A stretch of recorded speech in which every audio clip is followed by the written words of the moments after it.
Gimana menurut kalian teman-teman? Di satu kesempatan dia mengatakan umama itu sunnah. Di kesempatan yang lain dia mengatakan, beliau ini mengatakan tidak sunnah, tidak disyariatkan. Assalamualaikum warahmatullahi wabarakatuh. Salam ukhuwah Islamiyah, salam ukhuwah watoniyah, dan salam ukhuwah insaniyah. Selamat datang kembali di Mr. Code Channel. Seperti biasa kita akan ngobrolin perwahabian yang nggak pernah ada ujungnya teman-teman ya. Imam Malik lahir tahun 93 Hijrah. Ya, masih dalam fase-fase salaf. Salaf itu sampai 200 tahun Hijrah. Jadi awal pertama Hijrah sampai tahun kedua Hijrah, 200 tahun. Di bawah ini semua salaf. Ulama dulu yang jadi rujukan. Saleh mereka disebut dengan salafus saleh. Pengikutnya disebut dengan salafi. Di kalau salaf ya, salafi itu orang-orang ya dari ulama 200 tahun. Ya. Kalau antum salaf bukan? Bukan. Baik. Salaf bukan? Antum apa? Hah? Bukan. Kalau saya adik. Alhamdulillah. Baik. Lawan dari salaf tuh khalaf. Khalaf. Jadi sekarang khalaf. Yang dulu salaf. Jadi kalau disebut salaf, Ustadz Adi itu bukan Ustadz salaf. Betul. Saya Ustadz khalaf. Bahkan khalaf banget. Khalaf banget. Karena saya baru hidup di zaman sampai sekarang. 1984 saya dilahirkan. Sekarang tahun 2017. Sebentar lagi 2018. Jadi saya Ustadz khalaf. Ustadz salaf ini yang ini. Kalau kita ikuti pemahamannya ke sini dan kita amalkan sesuai jalur transmisinya, maka kita disebut dengan salafi. Saya salafi, antum salafi, dia salafi, mereka salafi. Semua orang Islam yang mengikuti manhaj ini disebut dengan salafi. Jamaknya salafiyun. Di salafi itu bukan kelompok, ya, bukan golongan, bukan komunitas tertentu. Salaf itu semua orang Islam yang mengikuti nilai-nilai ini. Siapa orang Islam yang tidak ikut ini? Mustahil. Semua orang Islam pasti mengikuti jalur ini. Karena semua bentuk ibadah, bentuk transmisi periwayatan, bentuk sumber hukum ke Qur'annya. Apa Qur'an kita sama dengan Qur'an yang ini? Sama. Hadis kita sama tidak? Salat kita sama tidak? Berarti antum salafi karena antum mengikuti nilai-nilai ini. Jadi nggak bisa antum katakan saya salafi, kamu bukan. Oh, kalau bukan salafi siapa? Semua pasti ikut ke sini orang Islam. Mustahil tidak ikut ke sini. Kecuali kalau antum ambil ingin jadi komunitas tertentu. Saya ini komunitasnya ini, ngambil pendapat ini, itu sah-sah saja dilakukan dan kita tidak harus mencelanya. Paham ya? Hargai setiap pendapat orang sepanjang memilih ada nilai-nilai turunan kebaikan di dalamnya. Menurut saya ini sangat mengkhawatirkan bagi Wahabi yang mengaku-ngaku salafi teman-teman ya. Tidak masalah sih mengaku-ngaku salafi. Benar, saya sepakat dengan pendapat dari Ustadz Hidayat ini bahwasanya semua orang salafi, semua orang Islam yang menganut atau mengarah atau mengerucut kepada pemahaman salafus soleh itu memang salafi. Dan siapa ulama Islam dan siapa umat Islam yang tidak mengacu kepada pendapat salafus soleh? Semuanya mengacu kepada mereka, kan begitu. Bahkan di kalangan mereka itu juga banyak yang menjadi panutan dari kalangan tasawuf teman-teman ya. Nah, dan sekarang ini ulama-ulama yang mengaku salaf ini sangat membenci tasawuf, ini sangat mengherankan dan sangat membanggongkan teman-teman ya. Mengenai ulama salaf itu generasi 200 tahun ya, tapi ada yang mengatakan generasi 300 tahun gitu ya. Lalu setelah 300 tahun itu kholaf, ya kholaf. Kemudian Ustadz Adi Hidayat juga ulama kholaf. Iya, ada benarnya tapi tidak. Tapi kalau sesuai dengan ta'rif teman-teman, sesuai dengan definisinya, bukan. Kita ini bukan orang-orang kholaf ya. Setelah ulama salaf 300 tahun itu, setelah 300 tahun itu disebut ulama kholaf. Sampai abad ke-5, ada yang mengatakan sampai abad ke-6 teman-teman ya. Itu generasi ulama kholaf. Lalu setelah itu dinamakan ulama mutakhirin, seperti itu. Ibnu Taimiyah itu termasuk ulama mutakhirin teman-teman ya. Mulai dari abad ke-7 itu sampai seterusnya itu ulama mutakhirin.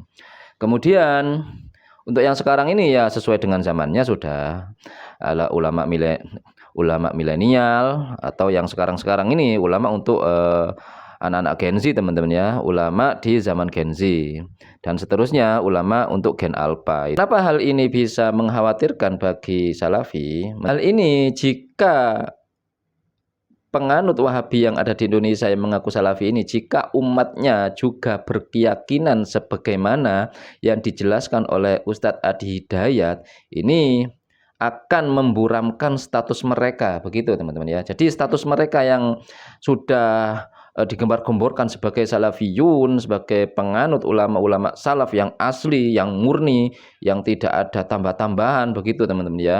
Tapi faktanya banyaklah tapi faktanya banyak penambahan dan banyak pengurangan dari mereka itu, dari ajaran-ajaran Islam ini, mereka akan kehilangan kendali nanti jika Jam'iyah atau umat dari Wahabi yang mengaku Salafi ini sudah meyakini kebenaran yang disampaikan oleh Ustadz Adi Hidayat dalam penamaan atau takrif seorang Salafiyun itu seperti apa, teman-teman ya. Sebab jika umat Wahabi mengiyakan atau mengaminkan pendapat Ustadz Adi Hidayat ini, maka track record dari Salafi ini mulai buram dan mulai hilang marwahnya sebagai manhaj atau kelompok yang paling mengaku Salafi akan hilang marwahnya jika umatnya jika umatnya meyakini atau banyak umatnya yang tahu mengenai statement Ustadz Adi Hidayat ini, teman-teman ya. Walaupun ada juga beberapa video Ustadz Adi Hidayat itu sebenarnya yang menyinggung gitu loh, menyinggung manhaj dari kelompok-kelompok Wahabi, terutama masalah bid'ah seperti itu, teman-teman ya. Itu sangat menohok bagi kalangan Wahabi, sehingga Ustadz Adi Hidayat ini menjadi target yang harus diperhatikan gitu loh, target penting yang harus diburamkan namanya, yang harus dijatuhkan sebagai Ustadz kondang dari Muhammadiyah.